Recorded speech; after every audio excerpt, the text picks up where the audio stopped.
زي ما انا عملت فيديو قبل كده عن الاطفال اللي بيرفضوا الاكل وقت ال6 شهور، انا النهارده هتكلم عن العكس. ايه الاطفال اللي بتبقى مقبلة على الاكل جدا وبالتالي بتسيب الرضاعة ومتبقاش عايزة ترضع؟ ايه الحل وايه الاسباب؟ هتكلم عليه في الفيديو ده. انا دكتورة مروة البرلوسي، اخصائي اطفال وحديث الولاده.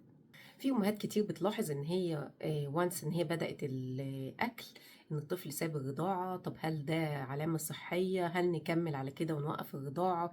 هل الطفل مادام بيشبع بالاكل مش محتاج رضاعة طبيعية؟ هتكلم عن كل ده. لازم نخلي بالنا في المرحلة دي جدا. طب امتى يكون الموضوع طبيعي وامتى يكون خطر؟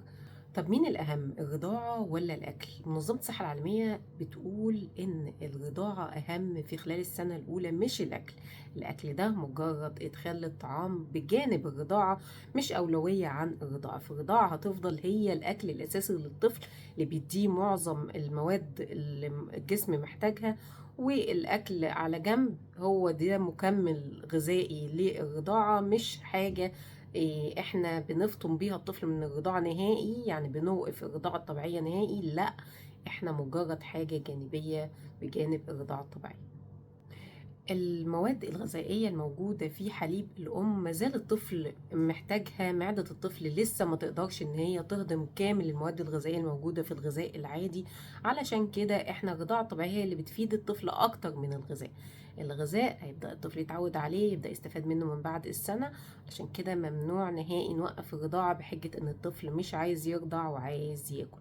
طب نعمل إيه مع الطفل اللي ساب الرضاعة تماما وعايز ياكل؟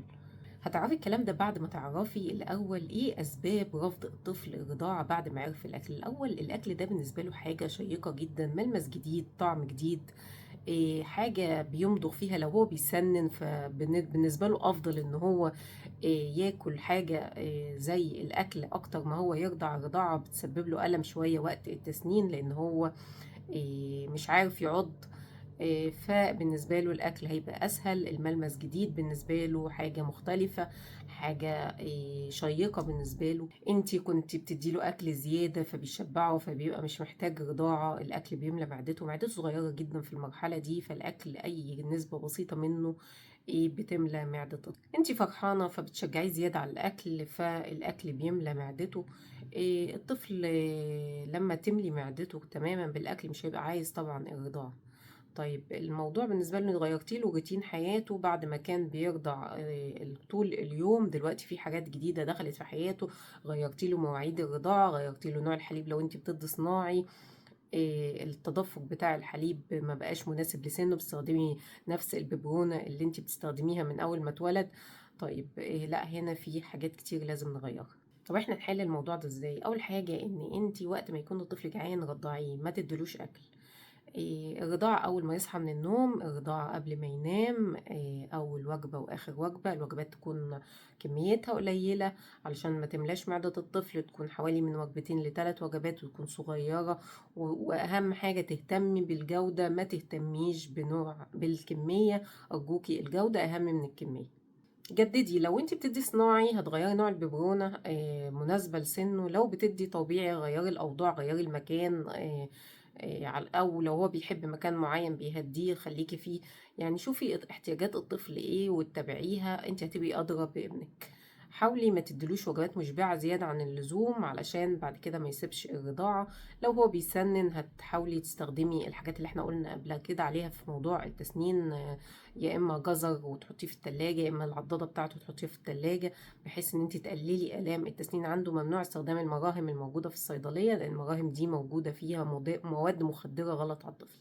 ما تجبريش الطفل، الطفل ما يحبش الاجبار سواء على الاكل سواء على الرضاعة. هو لما يجوع هتلاقيه بيرضع.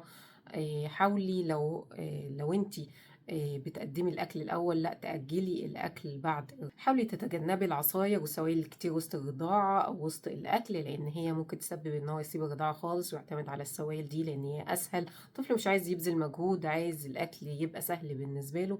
طب ايه هي علامات الخطر اللي لو شفتها لا اقف هنا ولازم اروح لطبيب؟ اول حاجه، لقيتي وزنه ما بيزيدش، وزنه ثابت او بيقل. تاني حاجة لقيتي ان هو لا ساب رضاعة نهائي، او بينام نوم غير طبيعي، او الطفل عنده امساك مزمن او اسهال. الحاجات دي كلها لازم تروحي للطبيب. في سؤال دايما الأمهات بيسألني في الموضوع ده: هل أوقف الأكل خالص علشان يرجع للرضاعة؟ لأ، انت قللي الكمية بس ما توقفيش خالص، وخلي الأولوية بتاعتك للرضاعة. طب هل ده وقت الفطام؟ يعني أقدر أفطم الطفل نهائي من الرضاعة ويعتمد على الأكل؟ لأ، ما ينفعش. لازم تكملي على الرضاعة الطبيعية أو الرضاعة الصناعية على حسب نوع الرضاعة اللي بتقدميها لطفلك لحد عمر السنة. مهم جدا، ممنوع توقفي الرضاعة.